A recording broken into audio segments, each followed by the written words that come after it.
satu-satunya bagaimana menghindari sifat kafir tersebut, maka kita sudah jelaskan di antara yaitu meyakini bahwasannya segala sesuatu itu milik Allah Subhanahu wa Ta'ala dan akan kembali kepada Allah Subhanahu wa Ta'ala. Apa yang kita punya, apa yang kita miliki, harta benda yang kita miliki, rumah, pakaian, lain-lain, kalau kita sudah tinggal ya, jadi apa warisan, jadi rebutan.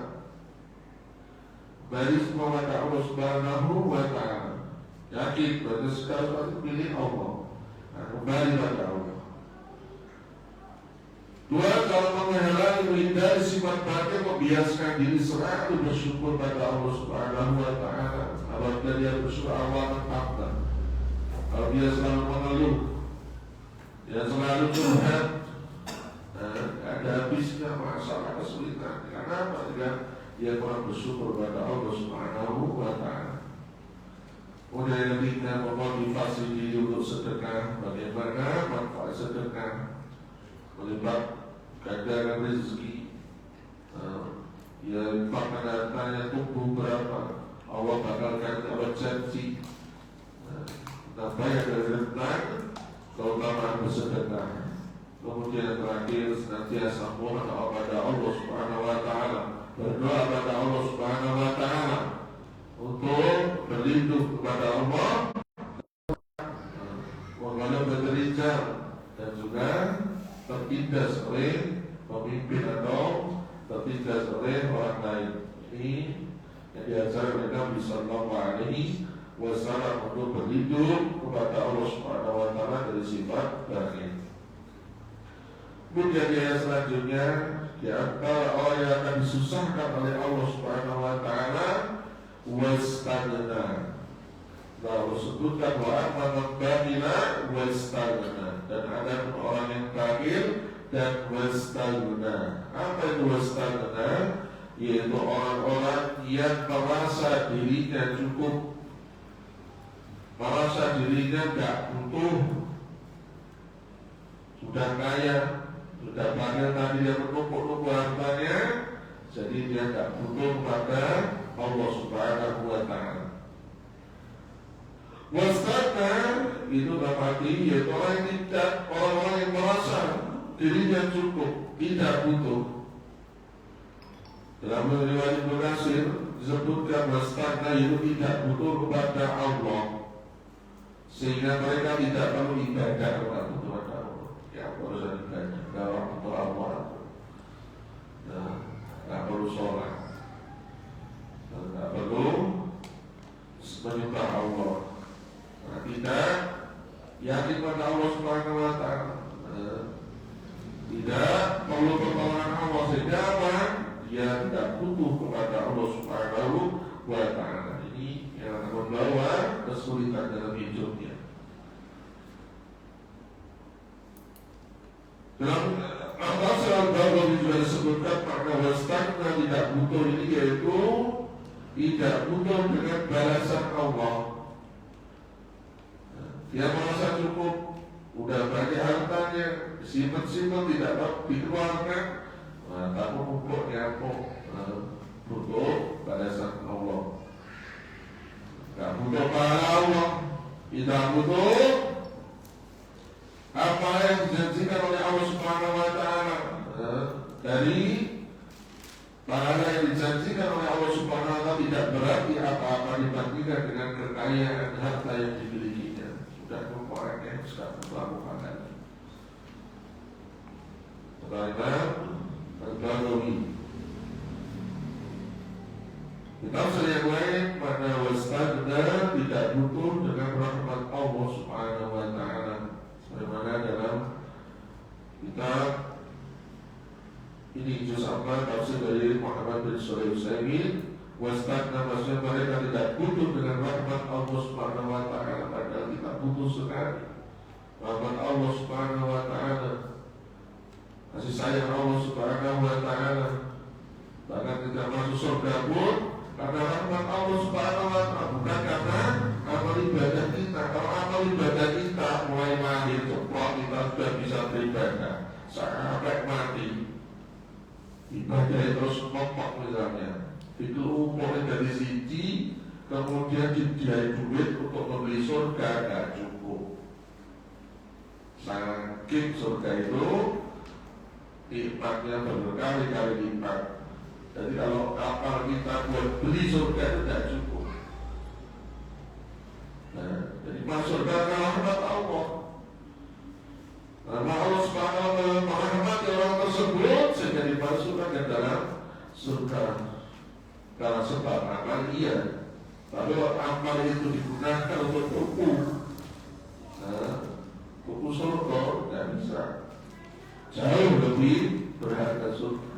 Karena itu adalah tidak butuh dengan rahmat Allah Subhanahu wa taala. Jadi menunjukkan berarti apa? Orang ini sombong, congkak. Kalau sudah nggak butuh Allah, nggak butuh pahala Allah, nggak butuh rahmat Allah, sombong banget orang itu. Padahal seorang itu butuh pada Allah, semuanya butuh Allah Subhanahu wa taala. Seorang pembantu butuh majikan. Gimana kalau nggak butuh majikan dibayar ya? Butuh. Ya. Seorang kulit butuh pada mandalnya. Butuh. Seorang karyawan butuh pada bos yang demikian makhluk butuh pada yang membuat yang menciptakannya. Makhluk butuh pada sang Khalik. Makhluk menciptakan, Khalik yang menciptakan. Kita butuh pada Allah Subhanahu wa taala. Kapan seorang itu butuh? Kapan kita butuh pada Allah itu? Hanya waktu kesulitan saja.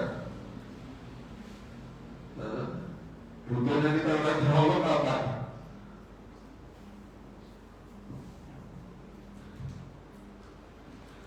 Kalau ada kecelakaan, kalau ada baru dia mendekatkan Allah butuh. Ya, kira-kira kita yang tadi berangkat ngaji, kalau karena Allah Subhanahu wa taala nyampe nggak sampai sini? Nggak nyampe.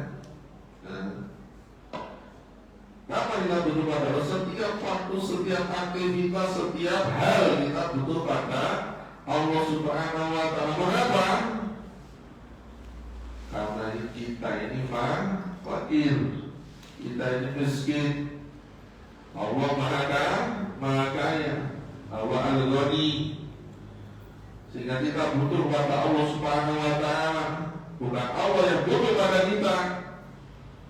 Allah tetap berkata Allah Somad. Semuanya makhluk bergantung pada Allah Subhanahu wa taala. Makhluk itu miskin.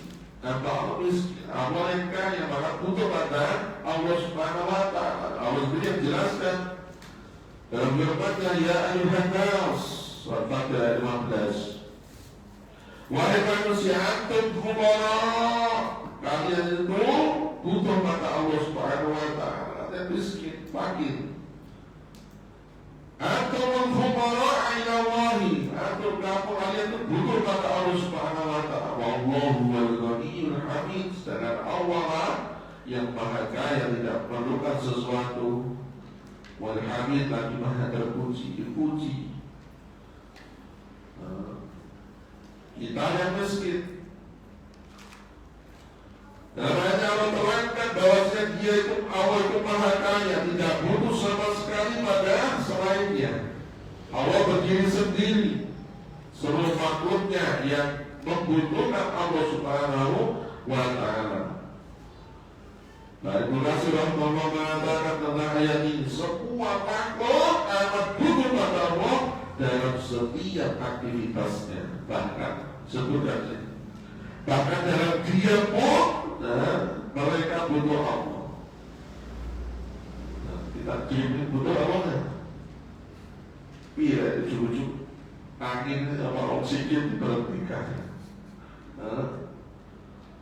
Butuh oksigen di hidup sampai jutaan manusia tidak ada habisnya, banyak kan? Dikasih cuma-cuma. Giliran sakit beli oksigen. Tak tahu itu berapa saja, 100.000. Kan? Kasih gratis cuma-cuma. Maka karena itu bahkan dalam diam pun mereka itu butuh pada Allah Subhanahu wa taala. Dan Sedangkan Allah zat yang sungguh tidak butuh pada mereka. Oleh karena itu Allah katakan bahwa dialah yang maha kaya, lagi maha terpuji. Yang benar dipujinya Allah. Bayangkan menciptakan air, menciptakan udara, sangat apa di hidup manusia. Nah manusia saja, hewan pun bayangkan, tumbuhan pun juga butuh musik. Allah maha kaya lagi maha terpuji. Allah yang tidak butuh pada makhluknya. Tidak ada sekutu baginya, tidak butuh. Allahnya la ilaha illallah. Tidak ada semua yang berhak disembah kecuali Allah. Dan butuh sekutu. Allah maha. Allah sungguh maha terpuji pada apa yang dia perbuat dan dia katakan. Sudah pada apa yang dia takdirkan, yang sudah disyariatkan baik kauni maupun syar'i, Allah Subhanahu wa ta'ala sudah tetapkan itu. Semua ditakdirkan Allah terpuji semua. Mesti kalau jelek ada hikmah di dalamnya. Ini apa seluruh makhluk sungguh sangat butuh pada Allah dalam segala aktivitas, dalam segala hal. Makhluk masih bisa terus hidup itu karena apa? Karena Allah Subhanahu wa ta'ala menghendaki. Allah tidak menghendaki, ya Allah cabut nyawanya. Sudah ada ketentuan ajalnya. Anggota badan mereka begitu kuat manusia untuk menjalani aktivitas. Namun Allah itu pun karena pemberian Allah Subhanahu wa ta'ala. Kita bisa kuat, kita bisa bekerja, kita bisa beraktivitas tiap hari. Karena apa? Pertolongan Allah Subhanahu wa ta'ala. Maka 5 kali Al-Fatihah dibaca. Iya karena dua, iya karena setengah itu minimal 17 kali. Hanya pada aku menyembah, iya karena dua, iya karena setengah aku mohon pertolongan. Karena setiap saat, setiap waktu aku butuh pertolonganmu ya Allah. Juga sekali wajib kita baca. Ini itu. Belum sholat setelahnya. Tambah lagi iya karena dua, iya karena setengah dalam Al-Fatihah. Karena semua aktivitas itu butuh pertolongan Allah Subhanahu wa ta'ala. Mereka bisa mendapatkan makanan, rezeki, nikmat lahir, nikmat batin, itu karena rahmat Allah Subhanahu wa ta'ala. Pemberian Allah Subhanahu wa ta'ala. Mereka bisa selamat dari berbagai musibah-musibah, berbagai kesulitan, kesengsaraan pun karena Allah yang menghilangkannya. Bukan waktu, makin hari waktu aja menghilangkan siapa? Allah yang menghilangkan. Waktu barunya Allah. Ya Allah menghilangkan semuanya. Allah yang memberikan mereka petunjuk dengan berbagai hal sehingga mereka pun bisa selamat. Bisa selamat. Tidak seorang hamba itu berstagnan, dia merasa tidak butuh Allah, berarti dia benar-benar sombong pada Allah Subhanahu wa ta'ala.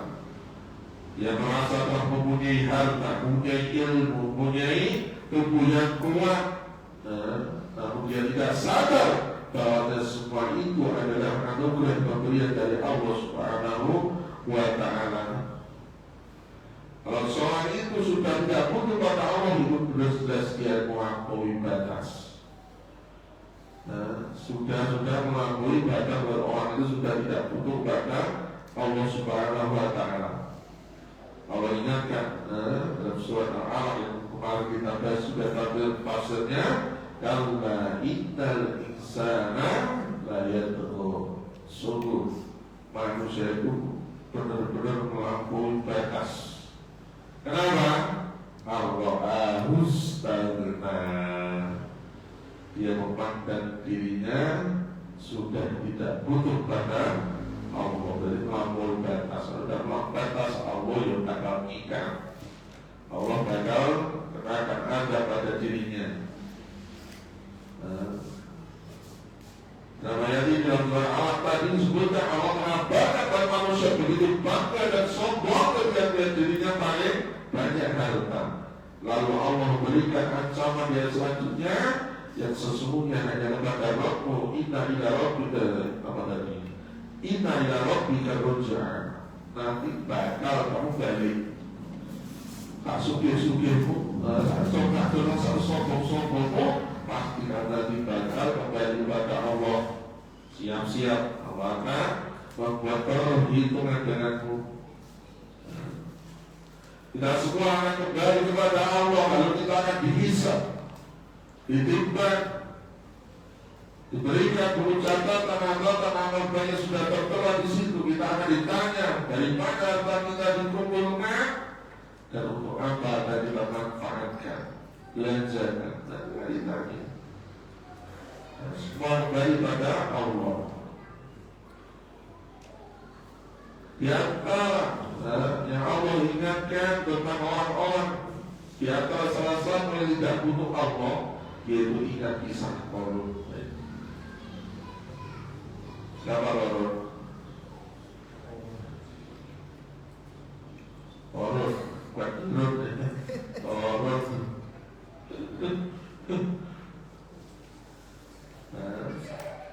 Qarun salah satu dari bukannya Nabi Musa. Dia beriman dengan Musa, makanya Allah azab juga langsung karena kecokan kesombongan tidak butuh pada Allah Subhanahu wa Ta'ala. Dia bisa Qarun. Dia melampaui batas karena merasa paling kaya. Bagaimana hartanya Qarun ini? Sebab usaha semuanya itu karena kecerdasan ilmunya katanya. Namun lupa bahwasanya kekayaan itu adalah karunia dari Allah Subhanahu wa Ta'ala. Namun dia malah melampaui batas sombong, tak butuh Allah, mengandalkan otak gede. Karena orang bisnis begitu. Kalau sudah jalan bisnis dia pintar, sih soalnya banyak duitnya. Kalau ini kaya, karena ilmunya satu bisnis memang putar dari negonya, pintar mau apa, putar duit ya gimana, payah ini. Allah jelaskan dalam firman-Nya surat Al-Qasas.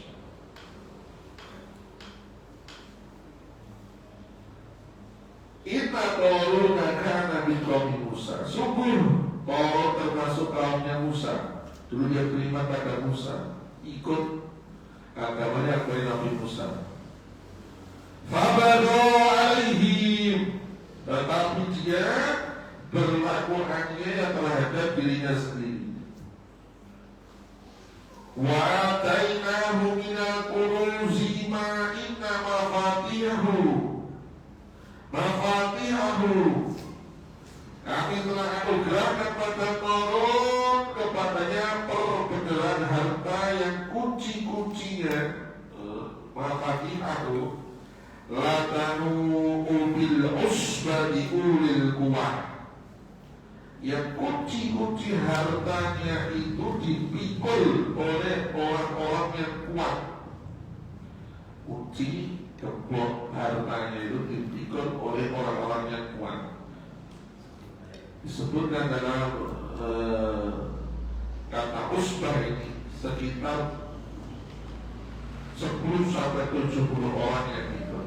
Kata usbah itu 10 sampai 70.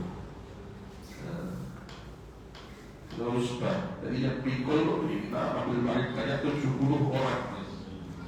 Kunci hartanya dipikul oleh 70 orang yang kuat-kuat.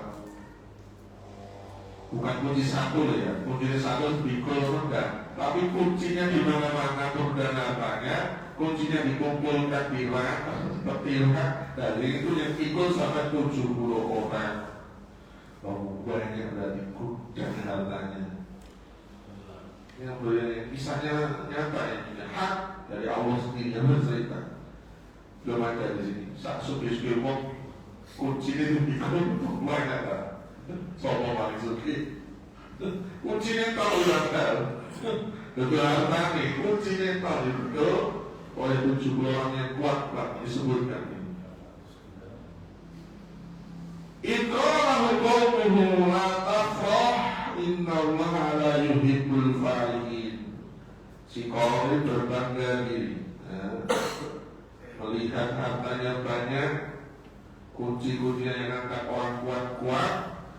Maka kaumnya atau temannya mengatakan, janganlah kau terlalu bangga. Sungguhnya Allah tidak menyukai orang yang terlalu bangga diri, sombong seperti kau. Berarti ingatkan bangga sama saudaranya atau sesama kaumnya Nabi Musa sendiri. Dan dia terima dulu, orang sebenarnya baru menawarnya. Karena dia tadi pintar, dia berdagang bisnis, akhirnya sampai kaya raya lupa. Di ayat selanjutnya Allah juga menyebutkan fakharaja ala qaumihi fi zinatihi. Maka keluarlah dia kepada kaumnya dengan kemegahannya. Tentang Yasuki dia mengadakan pawai, karnaval, acara apa sambil apa? Nekan kuncinya tadi pawai. Walladzina yuriduna hayatad dunya. Mereka orang-orang yang tersilap dengan hartanya karun, takut dengan hartanya karun. Dia mengatakan yuriduna hayatad dunya andai ya laitana misla ma utiya qarun. Seandainya aku memiliki harta seperti harta kekayaan Qarun. Semuanya pada pengen suki kayak Qarun. Innahu ladul haqqun azim. Sesungguhnya dia benar punya keberuntungan yang besar. Orang sukses banget ini, bayangkan hartanya dibuat pawai, dikeliling tiara, saking megahnya. Orang yang tersilap sama kakun yang melakukan gue, nah ini orang gue orang aduh, ya rojo dari, mau apa aja dapat. Di ayat selanjutnya Allah juga menyebutkan bagaimana akhir dari kehidupan Qarun.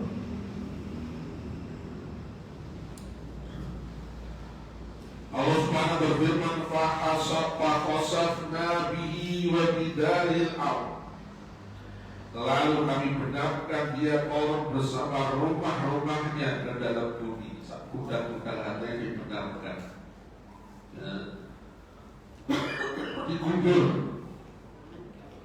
Maka kana min fi'atin yansurunahu min dunillah.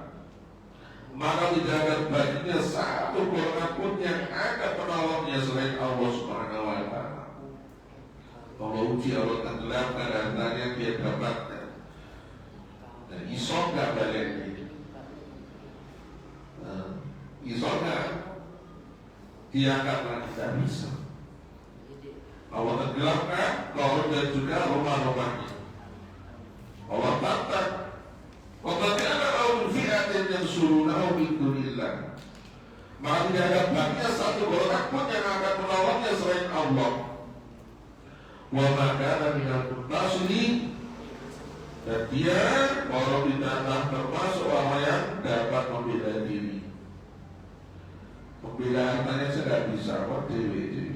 Membela diri itu tidak bisa bagi hartanya. Pengen selamat. Ya Allah tenggelamkan itu sih. Kok apa pelajarannya? Ya itulah orang yang sombong bisa mengajar kepada kita apa?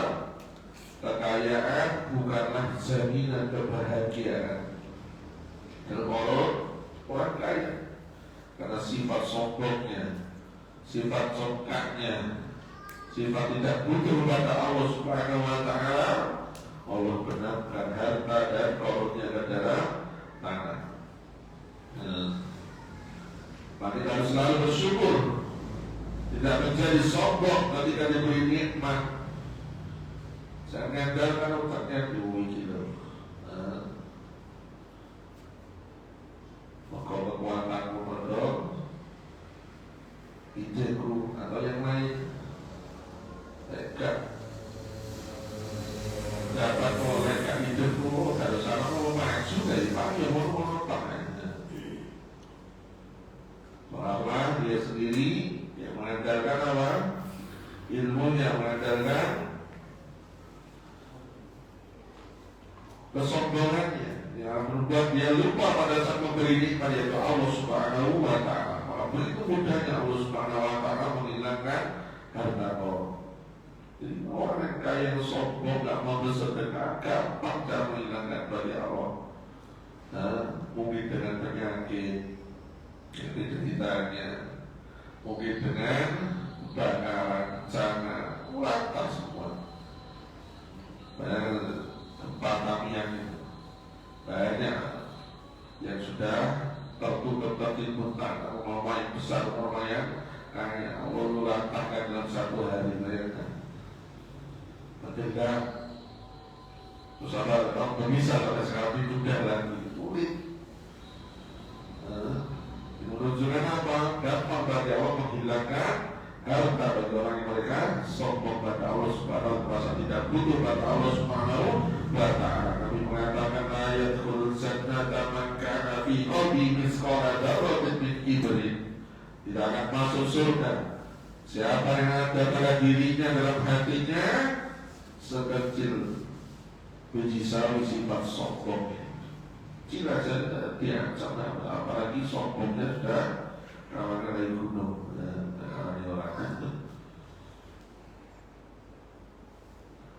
Jadi ingat, jika memakan dia sudah tidak butuh pada Allah, merasa cukup, maka ia akan melampaui batas. Kalau tidak melampaui batas, ya Allah akan menganggapnya seperti korun tadi. Ia sudah merasa tidak butuh lagi kepada Allah, kepada rahmat Allah. Ia sudah melampaui batas, tidak peduli kepada sesembahannya, yaitu Allah Subhanahu wa Ta'ala. Maka Allah sudah cukupkan dengan kesehatan, ia lupa. Apabila sudah sakit, dia katakan duit pakai gampang, pengen berobat yang jadi soma itu. Jadi sudah orang yang tidak berdoa Allah harus dari itu, ngandalkan hartanya. Allah telah cukupkan dengan kenyang, dia lupa dengan masalah apa. Jika lapar, masuk beli, gampang. Mau kaya orang mau iso, mau dewi kan. Ya akan merasa sombong seperti itu. Begitulah seterusnya. Apabila dia memiliki sifat tersebut, maka dia sudah melampaui batas. Tidak butuh pada Allah, pada manusia tadi butuh pada Allah, karena manusia itu miskin. Ya nasu antumul fuqara'u ila Allah. Hai manusia, kamulah yang butuh pada Allah. Wallahu wal ghaniyyul hamid. Allah yang Maha Kaya, tidak memerlukan sesuatu bagi Maha terpuji. Maka pantas ada seorang beriman, dia senantiasa butuh pada Allah, walaupun sekejap mata, walaupun ada dia atau apapun dalam aktivitasnya, dia meminta pada Allah setiap kebutuhannya, bersandar kepada Allah, dan Allah lah satu-satunya yang dijadikan gantungan. Allah Somad, semua makhluk bergantung pada Allah Subhanahu wa Ta'ala. Inilah sifat orang yang beriman, hanya Allah satu-satunya tempat bergantung, karena tidak ada keselamatan, keberuntungan, kesuksesan kecuali dengan menjadikan Allah satu-satunya yang disembah, satu-satunya yang dicinta, yang menjadi tujuan kita untuk menggantungkan segala kebutuhan kita.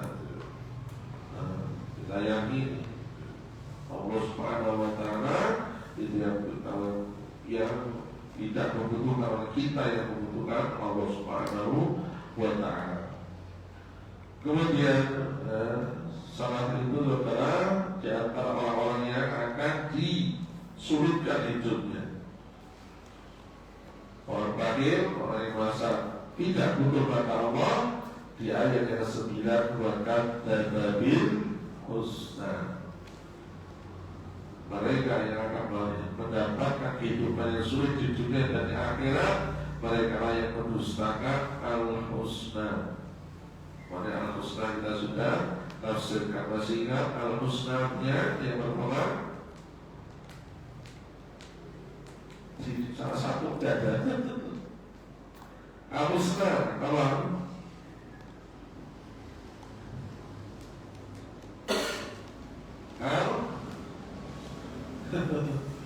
Mendustakan husna ada 3 pendapat. Yang pertama surga, dustakan surganya Allah. Jadi sudah nggak percaya tentang surga neraka. Yang kedua al-husna, yaitu balasan Allah Subhanahu wa ta'ala di sisi Allah Subhanahu wa ta'ala, ganjaran di sisi Allah Subhanahu wa ta'ala. Jadi tidak meyakini adanya itu siap-siap dia dapat kesulitan.